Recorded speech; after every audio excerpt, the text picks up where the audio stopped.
Let's get started on this cornbread because while this is in the oven, we're going to work on the rest of it. I want to get some oil down on my pan. I'm using a paper towel to smear it around. I want this oil all over this pan because I don't want anything to stick.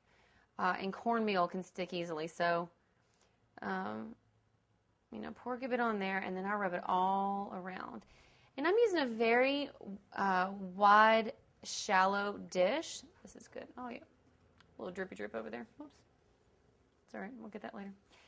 Get all around. Yeah, I put plenty in here. That's good. All right, so I've covered all the edges. And it doesn't matter what this cornbread looks like. It's going to be broken up and thrown into our bigger dish anyway. So it doesn't matter what it looks like. And I like the big shallow dish because this will bake up quickly, so I don't have to wait on my cornbread to cook. It really doesn't take that long anyway, but this will go nice and fast.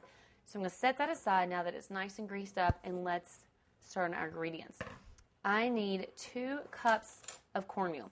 They make yellow cornmeal and white cornmeal. I have yellow.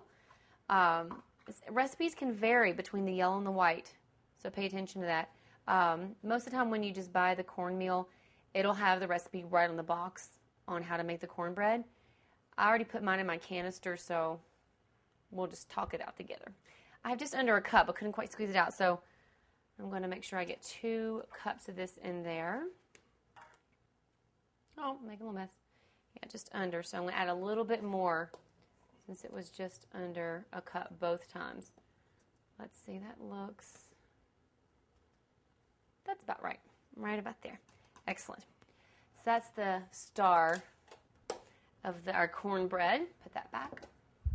Now you're going to add 1 beaten egg. I already have my egg in here. We're just going to go ahead and get that pouring in there. There we go. We can set that aside. Excellent. And I do need a couple more ingredients. We're going to start mixing this together before we add everything else.